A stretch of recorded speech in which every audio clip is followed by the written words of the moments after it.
Percaya atau tidak, kutukan Susana bisa saja dibenarkan karena para makhluk astral merasa tidak dihormati, dianggap remeh, bahkan ada yang berani kencing sembarangan. Pesan mendiang Susana yang hobi mengunyah melati tidak dalam perhatian khusus membuat dia marah besar sehingga mengeluarkan kutukan keras, seakan jangan pernah ada yang bisa menandingi, melampaui kehebatan seorang Susana, sang ratu film horor Indonesia.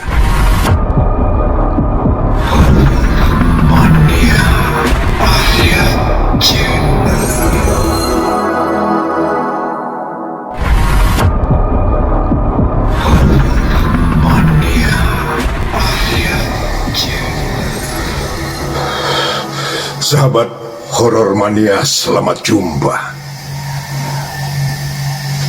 Percaya atau tidak, semacam sebuah kutukan Susana, sang ratu film horor Indonesia, bahwa tak akan pernah ada pemain perempuan manapun setangguh Susana sampai akhir zaman. Benarkah?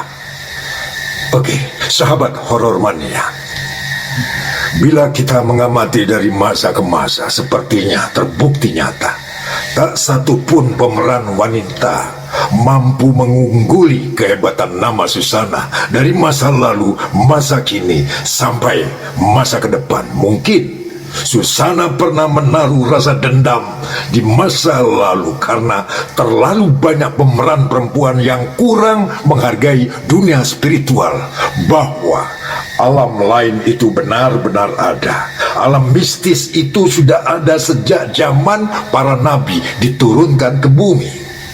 Sahabat Horor Mania, percaya atau tidak, kutukan Susana bisa saja dibenarkan. Satu fakta, apa yang kerap terjadi di lokasi syuting. Dalam proses penggarapan film horor, tak jarang sebagian para pemain diganggu, teriak-teriak, tertawa cekikikan, marah-marah akibat kesurupan, membuat kacau suasana, sangat mengganggu penggarapan film. Kenapa kerap terjadi para pemain kemasukan makhluk penghuni wilayah di lokasi syuting? Karena para makhluk astral merasa tidak dihormati, dianggap remeh, bahkan ada yang berani kencing sembarangan.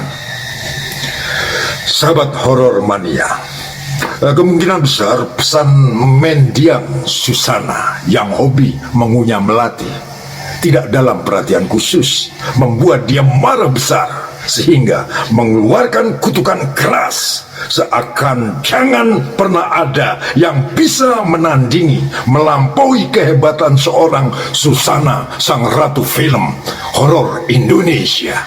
Believe or not, jawabannya tergantung pada sahabat Horor Mania. Sahabat Horor Mania, film bergenre horor tidak asing bagi masyarakat Indonesia. Seperti makanan lezat dan selalu bikin ketagihan bagi para horor mania. Biar sebelum datang wabah pandemi COVID-19, berapa tahun belakangan, meski dunia perfilman nasional dianggap sedang lesu darah atau mati suri, tapi film horor tak pernah sepi sama sekali.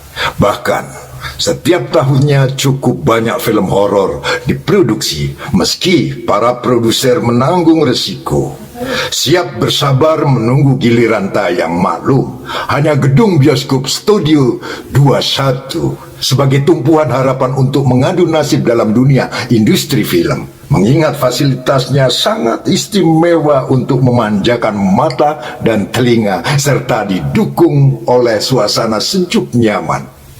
Kenapa film horor seperti tak bisa terpisah dari masyarakat Indonesia?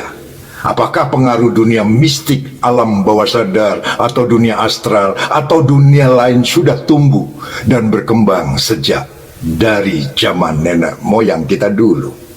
Sahabat Horor Mania, nah, kalau ingin mengenal lebih jauh tentang film horor Indonesia, konon menurut catatan sejarah perfilman nasional, yang kerap disebut-sebut yaitu film Tengkorak Hidup, merupakan film horor pertama yang diproduksi The Ten Chun pada tahun 1941. Setelah berselang beberapa puluh tahun kemudian, pada tahun 1970 baru muncul kembali film horor berjudul Bernafas dalam Lumpur. Menyusul berikutnya film berjudul Lisa, film Beranak dalam Kubur, dan seterusnya dan seterusnya. Sahabat horor mania, film horor tak pernah terlepas dari para aktor, aktris, baik dari peran utama sampai figuran. Mereka bertanggung jawab untuk menghidupkan cerita, menggiring jiwa penonton seakan merasa terlibat di dalam film itu sendiri, menikmati suasana duka, suka, bahagia, hingga tanpa sadar terbius oleh ketegangan yang seram dan mencekam. Sahabat horor mania, fungsi pemeran wanita sangat dibutuhkan dalam film horor. Selain cantik, seksi, menyenangkan, juga punya kekuatan seni peran dengan perwatakan yang kuat. Memang cukup banyak aktris film horor dari muda sampai tua, namun sepertinya sampai saat ini masih teramat sulit untuk menggeser atau menggantikan predikat yang disandang Susana, sang ratu film horor Indonesia. Seakan bertahan sepanjang zaman, dan bahkan gelar kehormatan tertinggi bagi Susana seakan dibawa bersama kematiannya, sehingga sejarah kebesaran nama Susana seakan tak akan pernah terulang dan hanya menyisakan jejak sejarah melegenda yang tersimpan di estalase museum perfilman bergenre horor. Sahabat horor mania, Susana Martha Frederica van Och, yang lebih terkenal cukup dengan nama Susana saja. Ia sudah memulai menggeluti dunia film sejak tahun 1950 sampai 1990. Karir Susana dimulai saat memenangkan kontes Tiga Darah, diaudisi langsung oleh Usmar Ismail yang kita kenal kini dinobatkan sebagai Bapak Pahlawan Film Nasional. Dan Susana pun mendapat julukan The Next Indriati Iskak, menyabet penghargaan melalui film Asmara Darah, diantaranya The Best Child Actress, Festival Film Asia di Tokyo pada tahun 1960, The Golden Harvest Award, sekaligus artis terpopuler se-Asia Pasifik di Seoul, Korea Selatan pada tahun 1972. Sahabat horor mania, popularitas dan kesuksesan Susana semakin sulit dibendung, malahan membumbung ke langit melalui film Bernafas dalam Lumpur yang diproduksi pada tahun 1970, Beranak dalam Kubur pada tahun 1971, Bumi Makin Panas, Pulau Cinta sekaligus diproduksi pada tahun 1978, dan Ratu Ilmu Hitam pada tahun 1981. Kemungkinan besar Susana terlalu letih terus-menerus membintangi film horor. Akhirnya ia memutuskan untuk istirahat.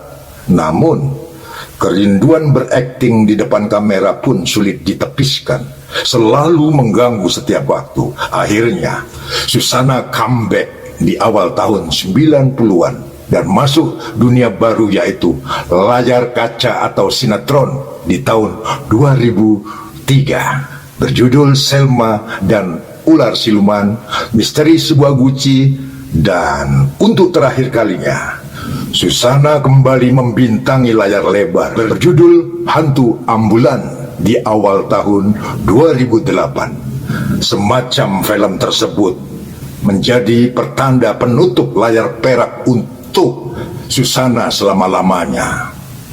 Kita tahu Susana lahir di Magelang pada tanggal 13 Oktober 1942, menghembuskan nafas terakhir tanggal 15 Oktober 2008.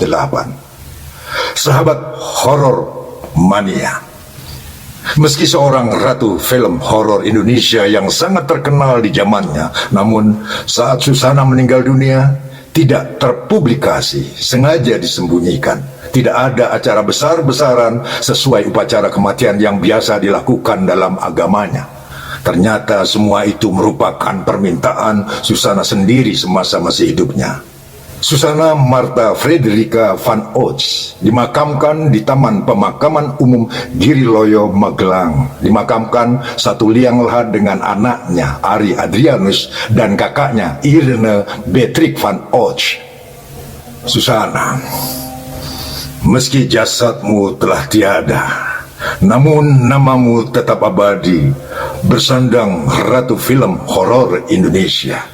Semoga tetap akan lahir 1000 Susana untuk membawa film horor Indonesia semakin membumi menjadi salah satu aset negara yang wajib ditumbuh suburkan. Oke sahabat horor mania, sekian dulu kupas sejarah film horor Indonesia. Sampai jumpa di kupasan selanjutnya. Semoga menambah wawasan buat sahabat horor mania. Jangan lupa like, subscribe, komen, dan share agar Horor Mania Area Channel terus berkembang dengan ide-ide kreatif agar enak dinikmati. Sampai jumpa bersama Horor Mania Area Channel. See you, bye bye. Salam Horor Mania.